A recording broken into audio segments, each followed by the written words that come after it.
Hello, and welcome to my channel. Today, I want to talk about the top 10 mistakes that I see beginner runners making. Now, I am not an expert, but I am in a lot of running clubs. I run track and cross country, so I have seen my fair share of beginner runners, and these are what I think are the most important things that they might get a little misconstrued when they're just starting out. And I kind of have three categories for these. There's your physical, like your training, your shoes, etc.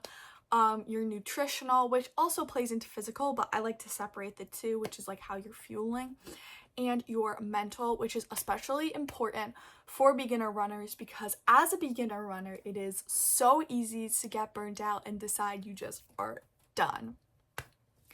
So without further ado, let's get right on into it. And I have my notes here, so hopefully I don't forget anything, but bear with me.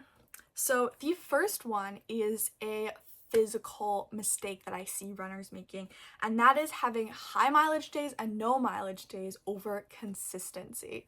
Consistency is the most important thing for any runner, but especially for a beginner runner.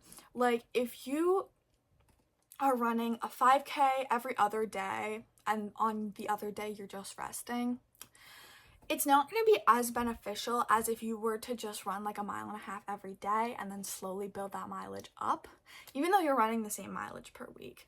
It's really important that you get out there every day. I'll talk more about other things you can do other than running, because I know running every single day when you're a beginner is not always in the cards. But it's really important to just be consistent. You don't want to just do like 2 runs a week, like 2 5-mile runs a week and nothing else. Like it's not going to be as beneficial as running a little bit every day and slowly building it up. Next up is nutritional, and this is not fueling properly before and after runs. Fueling before and after runs really is so important. Never run on an empty stomach. Okay, I will admit, I don't follow this advice sometimes. If you're racing before 6 a.m., like, okay. Then like, depending on the race length, it might be okay to run on an empty stomach. But anything after that, you should not run on an empty stomach, even if you have something small. Especially in the summer, my races are really early, even 7, 8 in the morning, but I try to eat something little. My go-to is these little electrolyte squeeze pouches. You get a little bit of carbs, you get a little bit of electrolytes, and then I'll have it with like a piece of plain toast or a graham cracker. Just something super duper simple. I also like to have rice cakes, which I know is like controversial. Lots of people hate rice cakes. I love rice cakes. So I'll have like this and a rice cake, or this and a piece of toast before like my early morning race or my early morning run. You always want to make sure you are fueling properly before, and after is equally as important. They have so many, I swear by the GOO, I'll put a picture right here, the like GOO recovery chocolate milk mix. I mix it in my milk, I blend it up, because I always crave chocolate milk after I run. I think the cross-country runner in me just always comes out no matter what season it is, and I'm like, I need chocolate milk. So that like fulfills that and is also getting me some of those things that I need to restore my body after a run. So that is also really important. You want to make sure you have carbs before you run, after you run. Just have carbs. Eat carbs all the time, which for a lot of us like me is not hard because I love carbs. But yeah, my voice just went bye-bye. I was screaming so much at practice yesterday, so I'm a little crazy right now. But number 3 connects to number 2, and this is not fueling enough during races. And yes, I want to make like a specific segment for this because it is different. You have to fuel during races and during like longer runs. My frame of reference usually is if my run is more than 45 minutes, I will fuel.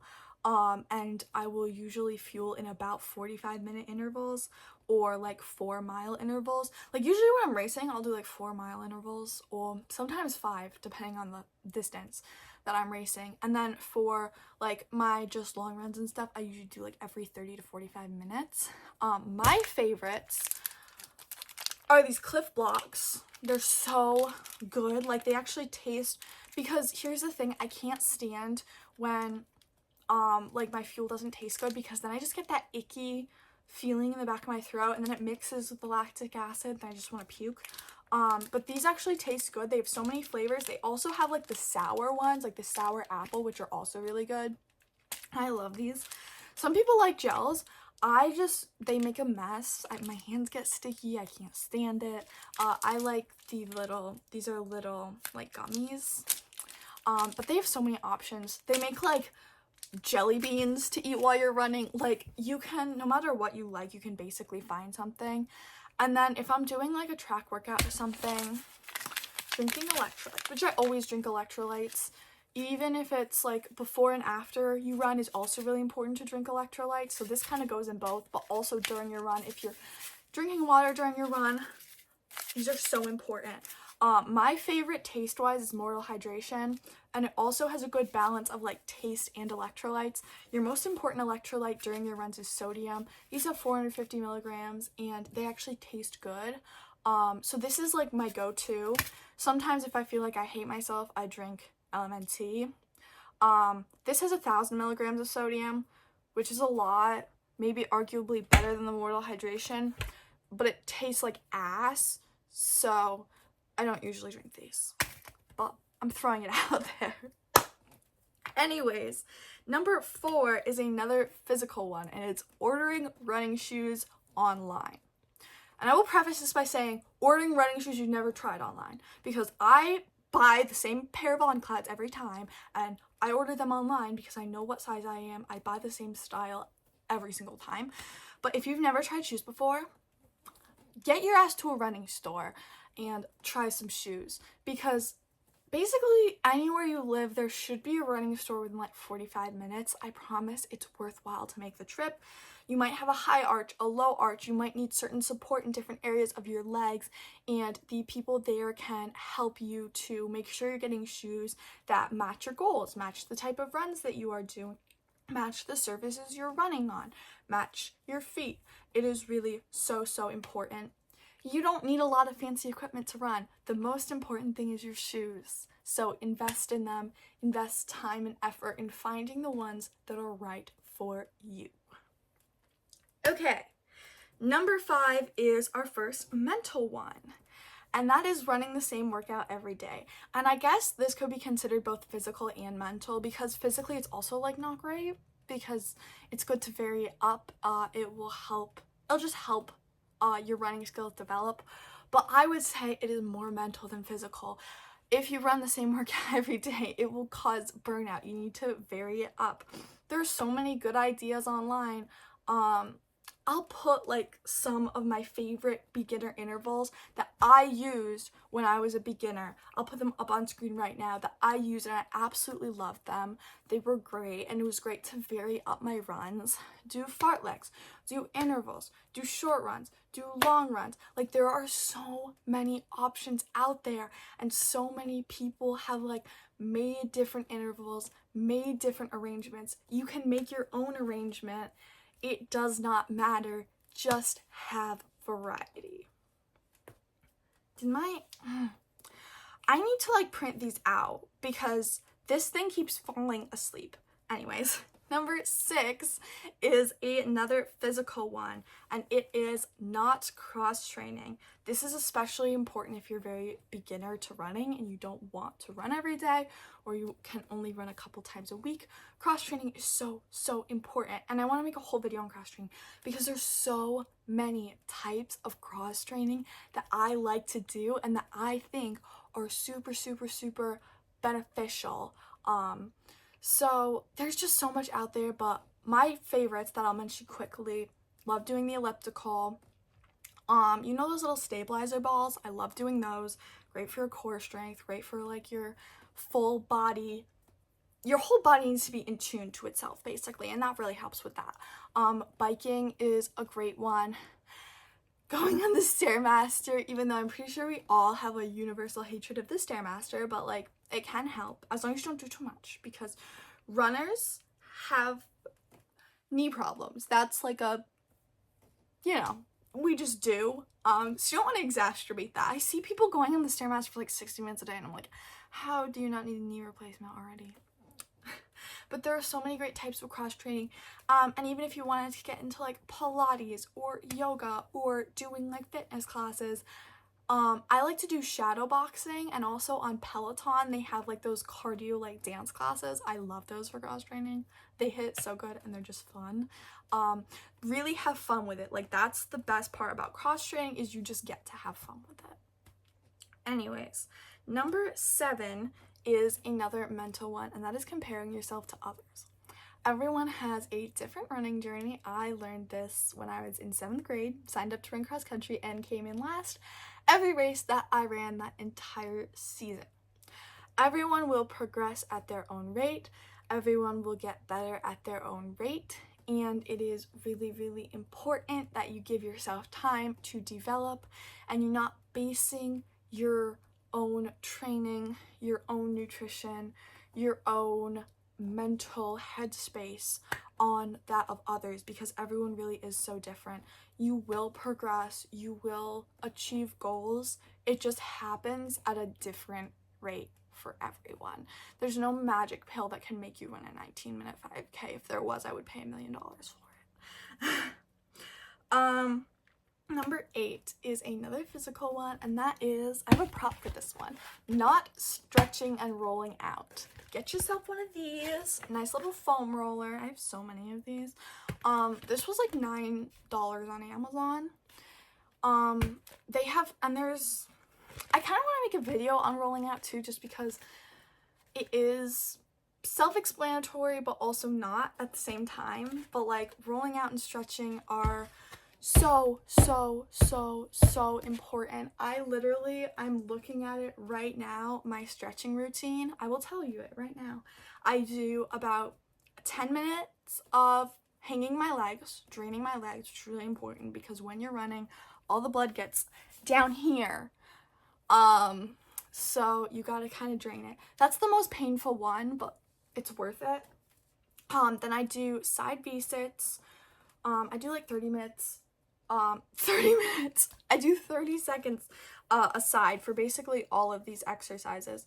Then I do the hurdler stretch, which is you lay down flat, you put one leg kind of in butterfly pose behind you and the other leg straight out. Let me see if I can find an image to put on the screen, because I feel like this isn't as self-explanatory as I think it is. Then I do hip circles, which put your feet like you're gonna do side lunges and then just rotate them around. That feels so good on your quads. I actually cannot. Then I stay in the same position. I do toe touches. If you're an insane person, you can stand and do toe touches from that. But I am 5,000 feet tall and I can't even see my toes when I stand like that. So, then I do leg pull forwards. Just pull your leg up to your chest.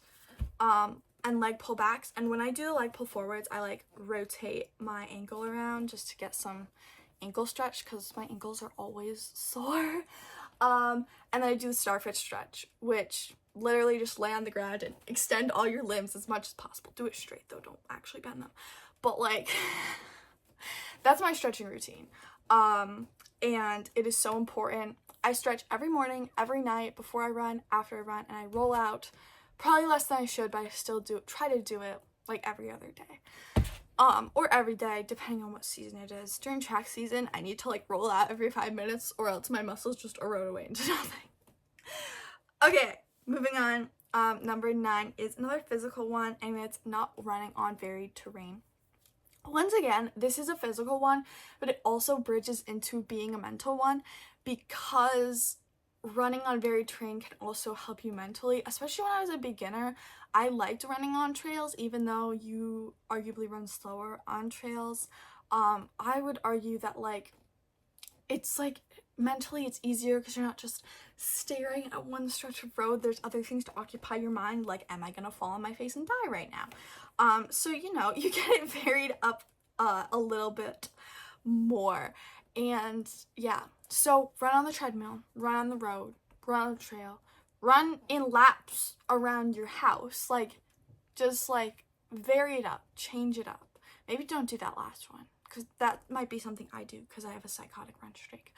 But anyways, that's just me. And now we are on to the final one, which is a mental one, and it is not connecting with other runners. I see this so much, especially in people that don't start with track or cross country, but start with like road running. It is so important to connect with your local running community and just other runners, because it will motivate you so much and it will help you not like burn out as much. And like I said, make sure you're not comparing yourself to other runners, but it is super important to connect with other runners. Make a Strava account, make a Connect account, like, and just see what people are doing, see where people near you are running, get ideas for new places you can run. And it really just does help mentally so much, especially when you're just starting out, to kind of have a community. And when I was starting out, like when someone would give me kudos on Strava, I was like, it's such an adrenaline rush. But yeah. So those are my top 10 mistakes that I see beginner runners making. So hopefully if you're a beginner runner, you learned something from this, or you just thought this perspective was interesting. So thank you guys so much for watching, and I'll see you later. Bye!